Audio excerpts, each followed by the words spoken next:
सारी की सारी इंटेलिजेंस एजेंसियां इस काम पे लगी हुई हैं कि पीटीआई के बंदे कैसे तोड़ने हैं। सारी की सारी इंटेलिजेंस एजेंसियां इस काम पे लगी हुई हैं कि सोशल मीडिया को कैसे कंट्रोल करना है। फलाना बंदा उठा लो, फलाना जबरी तौर पे लापता कर लो, वो बंदा भी चुक लो, इसको भी अंदर डाल दो, वो औरतों पे केस बना लो, इमरान खान को कैसे तोड़ना है, कैसे जलील और रुस्वा करना है। सारी एजेंसियां इस काम पे लगी हुई हैं। थोड़ा अपनी वो वाली ड्यूटी भी करें ना जिसके लिए कौम आपको इतना पैसा देती है। यानी इंडिया ने पाकिस्तान का पानी रोका हुआ और पाकिस्तान की मीडिया पे खबरें आ रही। दरिया चनाब में पानी की सतह नीचे जा रही है, दरिया झेलम में पानी की सतह नीचे जा रही है, नीलम पानी की सतह नीचे जा रही है। अब इन पानियों की सतह नीचे जाने से पाकिस्तान को नुकसान क्या हो रहा है, जरा समझ लीजिए आप। ये पाकिस्तान में गंदम का सीजन है, कुछ जगह पे आलूओं की फसलें लगी हुई हैं और दीगर बहुत सारी अजनास हैं।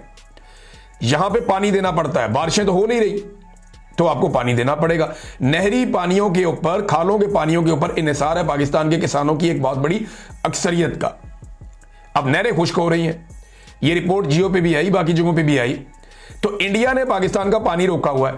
एजेंसियां बजाय पीटीआई के पीछे या इमरान खान के पीछे हाथ धो के पड़ी हुई हैं, वो जाएं और जाकर पता करें कि इंडिया ने कहां कहां पे पानी रोका हुआ है और उस पानी को जो पाकिस्तान का है, जिस पानी के ऊपर पाकिस्तान का हक है, उस पाकिस्तान के पानी को इंडिया से आजाद कैसे करवाना है। कश्मीर तो आजाद हुआ नहीं हमसे आज तक, लेकिन चले अपना पानी छुड़वा लें इंडिया से। सिंध तास मुआहदे के बारे में भारत ने कहा था कि हम इसको नहीं मानते और आज वो खतो किताबत का जवाब भी नहीं दे रहा। वो पाकिस्तान के साथ डाटा शेयरिंग भी नहीं कर रहा। ये बहुत बड़ा नुकसान है पाकिस्तान का और हमारी फसलों को आने वाले सालों में ये तबाह कर देंगे अगर इसी तरीके से इन्होंने हमारा पानी रोके रखा तो। जब सैलाब आते हैं, पानी ज्यादा आता है तो ये सारा पानी छोड़ देते हैं, इजाफी पानी छोड़ते हैं पाकिस्तान के अंदर, खड़ी फसलें तबाह कर देते हैं। और जब पानी की किल्लत होती है या बारिशें कम होती हैं तो ये हमारा सारा पानी रोक लेते हैं डैमों के अंदर, और जो थोड़ा बहुत फ्लो आ रहा होता है हमारे किसान अपनी फसलें उगाते हैं वो भी रोक लेते हैं। एजेंसियों को इधर जाना चाहिए।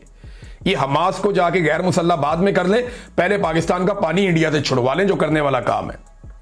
अब तो फील्ड मार्शल का ओहदा भी आसिम मुनीर साहब के पास, उन्हें फौरी तौर पे ये काम करना चाहिए क्योंकि इसके बगैर पाकिस्तान को बड़ा शदीद नुकसान हो जाएगा।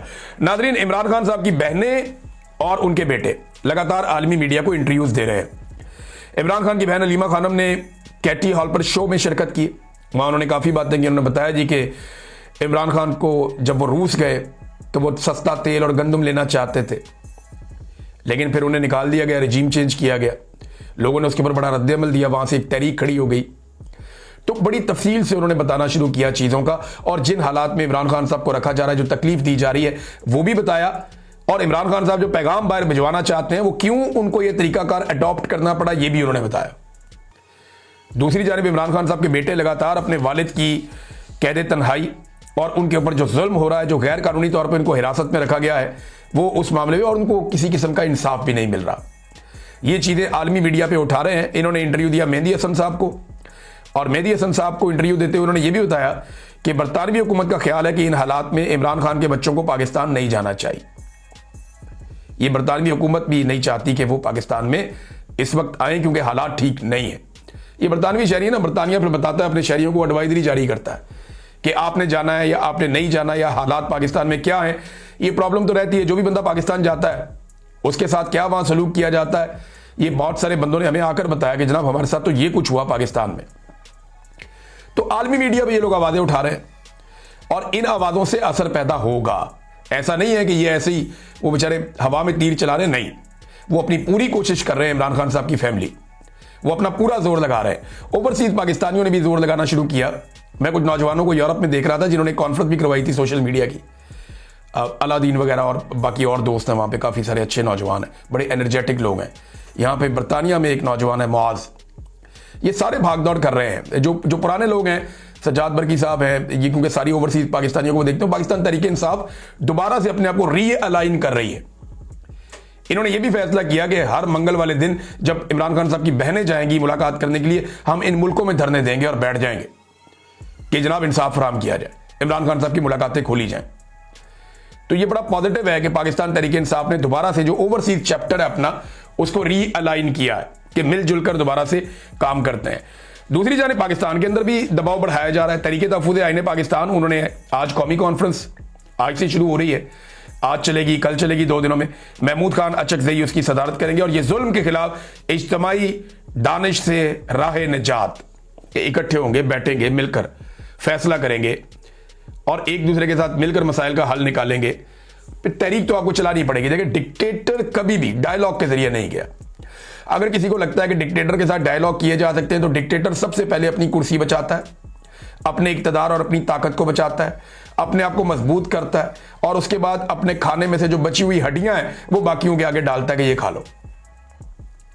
डिक्टेटर हमेशा सड़कों के जरिए से ही घर जाता है तो जाता है, ताकत के जरिए से घर जाता है तो जाता है। डिक्टेटर कभी भी बगैर ताकत के घर नहीं जाता, वो डायलॉग से कभी बात नहीं मानता। आप देख लें, जितने डिक्टेटर गए ताकत के जरिए ही गए, अपनी मर्जी से तो कोई छोड़कर कभी नहीं गया और ना कोई जाता है। अब जो लोग कह रहे थे कि जी कोई गेम बन रही है वहां कोट लखपत जेल के अंदर से आपको अच्छी खबरें आएंगी, कोई मुज़ाकरात चल रहे हैं, अंसार अब्बासी साहब ने खबर भी दी। अब ये लोग ये बातें करते रहते हैं, लेकिन आप ये देखें ना कि कल लाहौर की अदालत ने यास्मीन राशिद साहबा को, महमूद रशीद साहब को, उमर चीमा साहब को, एजाज चौधरी साहब को, दीगर कुछ 4 लोग और हैं, अब्दुल्ला साहब हैं, दूसरे लोग हैं, इन्हें 10-10 साल की सजाएं दे दी। खिड़की तोड़ी, शीशा तोड़ा, 10-10 साल की सजाएं इनको दे दी 9 मई में। तो ये निज़ाम कोई रुजू करने वाला है या इस निज़ाम को कोई गुंजाइश पैदा करनी है पाकिस्तान को आगे निकालने के लिए? सवाल ही पैदा नहीं होता। ये अपना जुल्म और बर्बरियत बढ़ाते चले जाएंगे, बढ़ाते चले जाएंगे। लिहाजा जिसको उम्मीद है ना कि मुज़ाकरात के जरिए से, बातचीत के जरिए से ये कोई रास्ता निकालेंगे, तो इमरान खान ने बहुत पहले ये कह दिया था कि आसिम मुनीर, उनको एक तो ज़हनी मरीज कहते हैं, दूसरा उन्होंने कहा था ये अपने इक़्तिदार के लिए किसी भी लेवल तक जाएगा। तो अब इक़्तिदार तो उन्हें मिल गया है और अब वो किसी भी लेवल तक जा सकते हैं।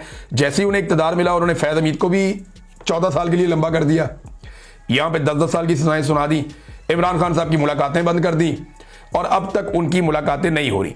एमनेस्टी इंटरनेशनल ने 2 तरह के मुतालबात किए। एक तो जो इमरान खान साहब की मुलाकातें बंद की गई हैं, उस हवाले से उन्होंने आवाज़ उठाई। सोराब बरकत साहब के हवाले से एमनेस्टी इंटरनेशनल ने आवाज़ उठाई, ये बड़ी ज़्यादती है, ये बंद होनी चाहिए। नाज़रीन, खबरें बहुत सारी हैं मेरे पास और ये बड़ी इंटरेस्टिंग खबरें हैं, लेकिन आज के दिन में एक केस चलना था इमरान खान साहब का अदालत में, तोशा खाना का, जहाँ पे वो सामने आ सकते थे लोगों के। लेकिन अभी मेरे पास इसके बारे में कोई वाज़ेह खबर नहीं है। लेकिन सलमान अकरम राजा साहब ने कहा था कि कहा जा रहा है कि इमरान खान की किसी से मुलाकात नहीं होगी और केसेस की जो तारीख भी पड़ेगी वो वीडियो लिंक के जरिए पड़ेगी, वो अपनी कोठरी में ही रहेंगे जेल ट्रायल के लिए। ये नोटिफिकेशन कर दिया गया, ये सलमान अकरम राजा साहब ने कहा था। तो आप यहां से अंदाजा कर लें कि यह निज़ाम इमरान खान से कितना खौफजदा है। अभी इसी खौफ का फायदा उठाते हुए अगर पब्लिक बाहर आ जाती है तो फिर निज़ाम की ऐसी की तैसी, ये सारे अवाम के सामने घुटनों पे बैठ के सलूट मारेंगे और माफी मांग के अपनी अपनी आईनी हुदूद में वापस जाएंगे। लेकिन अवाम को एक दफा टाइम निकालना पड़ेगा। अब तक के लिए इतना ही। अपना ख्याल रखिएगा, अपने चैनल का भी। अल्लाह हाफिज।